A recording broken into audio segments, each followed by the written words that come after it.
Carlos Nelson with the Kansas City Business Association. And today we have the head of the Downtown Council here in Kansas City, Mr. Jason Parsons. I said the head. Jason, give him your proper title as it relates to the Downtown Council, and then talk to my viewership about what the Downtown Council does. Bill Dietrich is the executive director of the Downtown Council. I'm the chairman of the board. And so the Downtown Council is an organization that looks out for the interest of those that are living, working, playing, visiting within that downtown footprint. And so when you think about trying to either keep businesses, residents located within the downtown footprint, or attract new residents or businesses, downtown council is often playing a role in that. So, for example, in terms of some of these transformative projects, the downtown council has been very supportive of the streetcar project going north and south, even the feasibility study going east and west uh, that would connect it to the historic jazz district. They are supportive of that as well. So anyway, you just kind of look at it as a group that are ambassadors of development of downtown, who's a voice, who's been able to cultivate deep rooted relationships, whether we're talking with our elected officials, our business persons, or others that certainly influence the quality of life, the businesses that happen within the downtown footprint. Talk about some of the board members or some of your colleagues to give our audience the type of people that are on that council.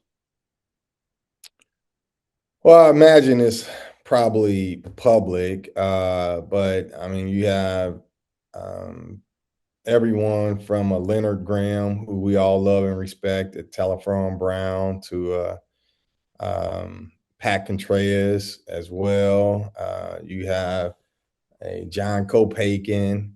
You have the former chair, Dr. Kimberly Beatty, who's amazing in her own right, and the list goes on and on. And so I When guess what I I'm saying. say that per se, because our audience is just not Kansas City, and those names might not mean anything to those people. Telefield and Brown, who he was talking about, one of the major engineering firms here, and he mentioned some real estate people for my audience that might not understand. And really, don't nothing happen here without the downtown council for as it relates to civic engagement from Mr. Nelson's point of view. Go ahead.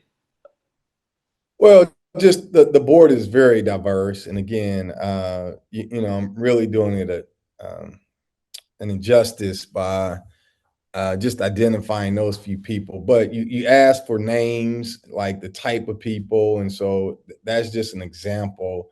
But the list is a very robust list.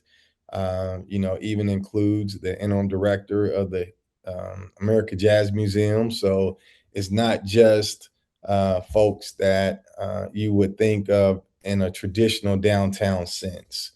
We're and some are not even the businesses are not even located downtown, and they still are active because they see the value in the membership. Can you talk about the what's been on everybody's mind here has been the 2026 World Cup. Talk a little bit about that. And I know you had some engagement with the streetcar and what have you. Paint a picture of what's happening in Kansas City during that uh, upcoming event. Well, I don't know all the details of it, but just from a broad stroke, I would say that there's a lot of excitement building up. And I would also say I'm not even sure if people realize the impact over the duration of the time that the World Cup will have. I mean, it is for someone, I'm not all that close to it, but someone that is certainly aware of some of the activities that are being planned. It is still mind-boggling to think, you could have hundreds of thousands of folks here in Kansas City within a few weeks. I mean, it really will be amazing. And I do think that it would be a great opportunity to continue to put Kansas City on the global map, because we're not just talking about people coming from within the CONUS, the continental United States. We're talking about people coming from all over the world.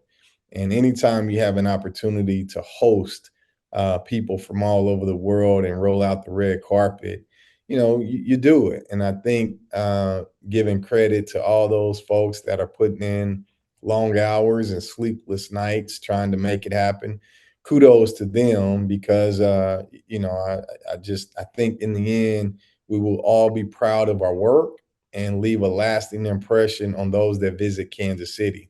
And in terms of like the streetcar, for example, I mean, you talked about that. The extension just opened going south to the plaza. And so you will be able to, those visitors jump on the streetcar from the plaza to go down to the river market at the moment. And, we have another extension that will go north to the Berkeley Riverfront Park. And so hopefully that will be open by then. And hopefully after that, what's to come, not anytime soon. But again, is that east-west connection, going from the Jazz District west to the main line. Tell me, you beat me to my question because I was going to ask you about the streetcar because I know you were involved in that. Do you think that they've been talking about the traffic jam that's going to take place here in Kansas City? I've never been on the streetcar, and I've never been down to the Riverfront Stadium. I've seen it on TV and what have you, and I'm excited for Kansas City. And as you said, this is a big move, especially coming off the Kansas City Chiefs run over the last decade. Uh, and the residue that's going to be left over in public works and things that I don't get out that much. I was out the other day with the ex, and we were driving, and all the buildings that were looking different and new things going up. I was like, that's progress. As I was saying to you about yourself and Quentin, seeing y'all in these positions that when I came here in '78, none of that type stuff was happening. They wouldn't even let Bruce Watkins do too much of anything, and he was the standard bearer for our community back at that time. So, what do you see on the Vine Street side because your office is right down there as it relates to that construction? I think it's a very exciting time to be down here in the historic Jazz District. What you are referencing, I think, is the pedestrian mall that is wrapping up. It should be done hopefully around the World Cup, and that will certainly make it more pedestrian friendly and safer. And encourage people to get out of their cars and walk the district. And so that's not enough, right? Just to make it more of an appealing district, because if you get out the car, you want to go somewhere. And I do think the district, we have to identify opportunities for people to spend money. When they get down here, there's really no place to go. And so with the Negro Leagues Baseball Museum looking to uh, expand and build a new facility at some point, and the American Jazz Museum making changes, I think those are wonderful upgrades and additions to the district. But you still need restaurants, you need retail, You need all those things working together in order to make it a thriving district. And I think it's happening. There's a lot of construction besides the pedestrian mall. There are buildings going up, hotels going up, a garage that is close to completion. So there's a lot of movement happening in the district. And it's also a lot of movement from private developers, which is, from a historical lens, we would always hear how it's the district is just so dependent upon city funding, that, where's the private developers? Well, now we could push back. And first of all, I don't even know how true, a statement is when it's talking about the district received all this public funding. But No, and here, you hitting the nail on the head, the donkey on the tail. Yeah, because that is the conversation that I've been having, and I think you know where I stay, and that supermarket is right up the street. It's been closed forever because the city owns it. The city owns these properties, and that's a whole nother subject. What I would like you to comment on, if you might, and I don't know how the downtown council figures in this, uh, the Chiefs, the Royals, those stadiums out there. I'm sorry, figure into what? What's going on, and that does the downtown council have influence on any of these projects? Because those things are going to uh, they like the white elephant in the room when it comes to where do we go from here. Because uh, I hate to mention this man, but the president, he done turned the board upside down, and everything that was is not. And unless you in the room, you really don't know what's going on.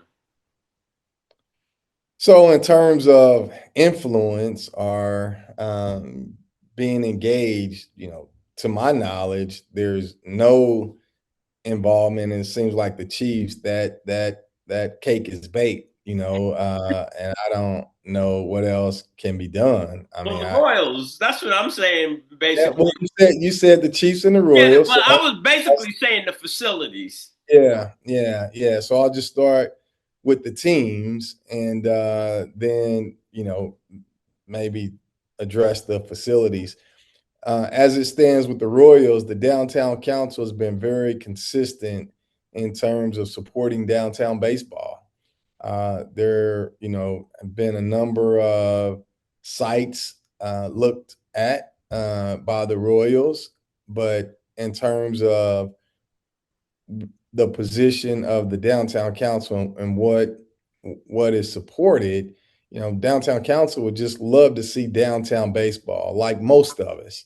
I would love to see downtown baseball. I think anytime you can have 80, 81, 82 games a year, playing in your city in downtown, I mean, that could be a boom for your economy. I don't know in the end where they are going to go, but any communication that the downtown councils have with the Kansas City Royals, it's been encouraging them to build a stadium downtown. And I think the downtown council has been very consistent with that. We certainly don't want to see them leave Kansas City at all, but being downtown would help. It could be a transformative project. So, because we're on the Kansas City Business Association show, and we deal with all of businesses, but primarily we deal with what's going on with the state of Black businesses.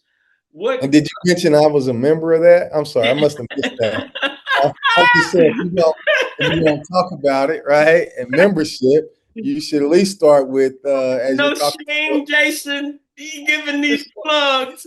I was gonna talk to you about Black business, As because a member of, yeah, so but I was getting there, bro. Just let me get there.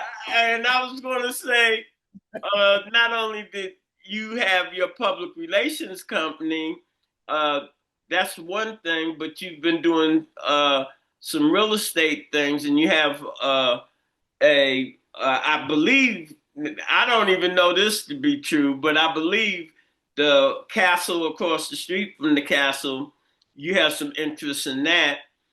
And no, all yeah, let's don't start that rumor. all right, no. Well, what I was saying as it relates to being in business, because I had this conversation with Armand. I said, I was on Vine Street back in the early 80s. I made significant investment in buildings and was down there for so long. Started the Vine Street Merchants Association, which determined where the exits for 70 was going to be from a business perspective. Then I get into the Lincoln building, the only black owned digital media company, and then no less do sports. And I worked with the Negro League, developing commercials and doing all of this other stuff, and was in that building for about 7 or 8 years. And then Cascade Sports and Cascade Media has no place down there at this point, and has not been involved in anything down there. And they talk about stakeholders. I call all of it Johnny come lately. And that type of stuff is not being discussed on the real side. And that's why I bought the castle thing, because these things are very hard if you do own or don't own when you're starting up and you're not getting the business, you still have that overhead, you still have that note. And what I said, we're on the Kansas City Business Association, lack of access to capital. You can get in the door, but can you stay in the door for 10 years until it catch on?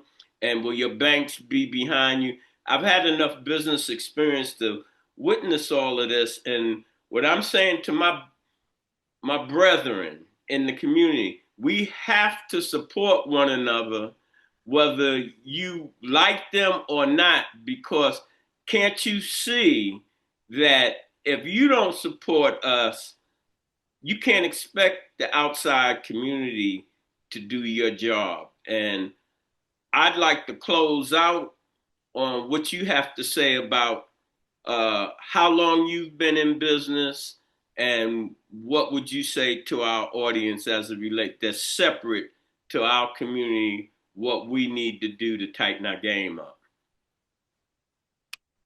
First, I would like to say thank you for having me on the show doing the interview.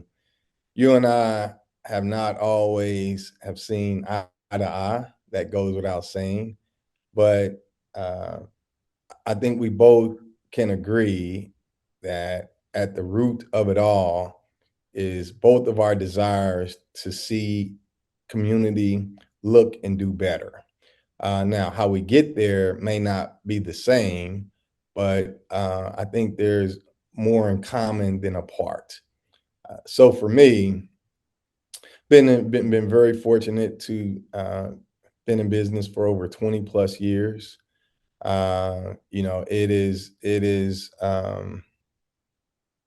It hasn't been easy. I was having this conversation last night with some guys who, are very successful. And to me, I'll phrase it as this is that we now live in a microwave society, and everyone wants immediate gratification, immediate success, and they don't want to work to get there.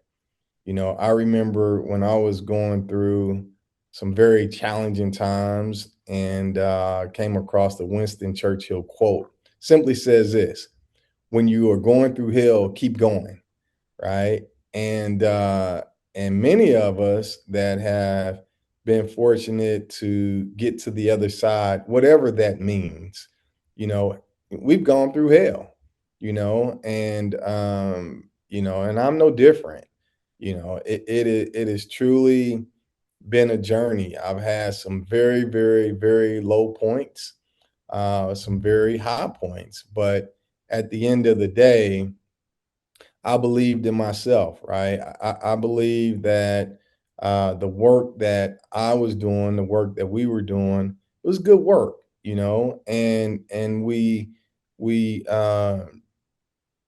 when we gave our word, it meant something, and I think over the years we've been able to cultivate deep rooted relationships throughout all of Kansas City, and so as a black owned company, it is certainly a challenge because oftentimes we sit in many rooms with many people that don't look like us, and for me, I just think that I'm at a point in life where um, I have to be um, strategic and um, and and intentional in terms of making sure that the room I sit in, I'm not the only one in that room, right? Because at some point, I'm not going to be in that room. And if my mentality is one in which, I become territorial or thinking, you know, um, if you got a Gates restaurant and Arthur Bryant's wants to open up, all right, that's bad for Kansas City. Nah, right? Like let's get to a place where we help each other, right? Because at the end of the day, the more black and brown and women and small businesses that are succeeding, it does nothing but benefit community. It creates jobs. And so for me, it doesn't matter what business someone wants to open. If I'm able to help them, I will. I truly believe this, Carlos, that what God has for me is for me, and it doesn't matter what no man thinks about me, tries to do to me, or anything else, with hard work, faith, and continue, effort, it's going to be what it's going to be, and that's how I live my life. I like to think that, people know what they're going to get when they deal with me. I'm not a fence sitter. I don't have that personality. But I'll end with this too, that I think that in business, when we're trying to create our way, uh, what I've learned is a free man is a dangerous man, right? And when you're not beholden to any organization or to any person, you're able to navigate this rat race in this shark infested waters and be able to, stand on principle and stand on what you believe because, you're not beholden to anyone. And however much long the good Lord will allow me to be in this seat, I'm going to speak what I think is truth, right? Whatever rooms I'm in, and I'm going to bring people with me, because at the end of the day, if I'm the only one eating at the table, then it's an empty table. And I'll say this is what someone told me. I remember we were pursuing a very large project downtown, and I've always been conditioned to say, well, I'm just glad I have a seat at the table, right? This guy told me, who I have so much respect for. He called, and he was like, Jason, you don't have a seat at the table. This is your table. And when we start to understand that, whether it is a project or whatever it is, that we don't always have to ask for permission, right? It is your table. And when you start to put that in perspective and understand your worth, the game changes. There's no doubt about that. There were two things that usually I interrupt people on. There was one you said me and you didn't see eye to eye. You damn right. We don't see eye to eye on a lot of damn things. I will give you credit on that. But what I try to say, I don't see eye to eye with most of the people. But don't be mad at me. We still cool. but that's where, and I'm not just saying me, that's a problem that we have as people. And the other thing is on dollars and cents and stuff. I've done some things with you with dollars and cents. You supported some things that we did, but every time I ask you, it might take 100 times asking you to get something, but you never told me you was gonna give it to me and didn't give it to me. You always told me from the first time I met you when I was in the Lincoln Building. You always, I can't do that now. Or you would give me, you would never say yes and then didn't do it.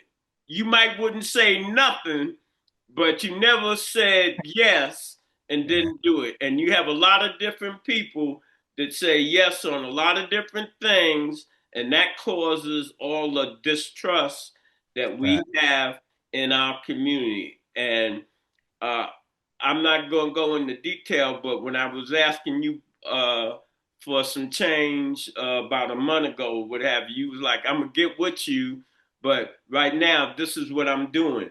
And I don't think that we understand that when we're asking people for dollars and cents, that the same thing that you're doing, especially being black, ain't nobody no millionaire, and you got to try to adjust. And I don't think that we're adjusting real well when it comes to uh, talking finances or what have you.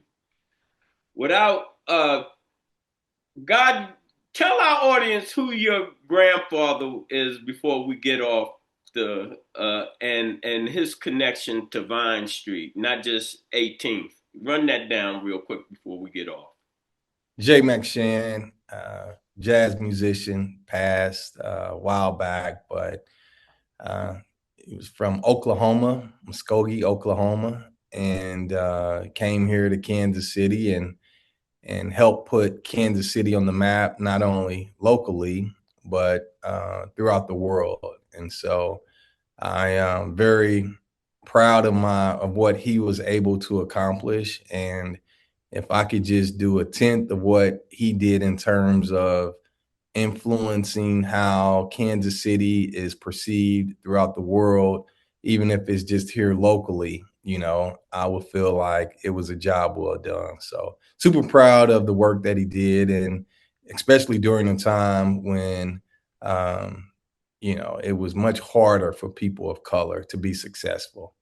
But he was. And I mean, we could save it for a deeper conversation, but he had relationships with a lot of those other black business persons, right? Whether, That's Lawrence what A. I Jones. wanted you to tie in. And when we were off camera, I talked about your legacy because I watched both of your kids being born, and going back to him, and I would think that he'd be very proud in your family, mom and dad, and all of that.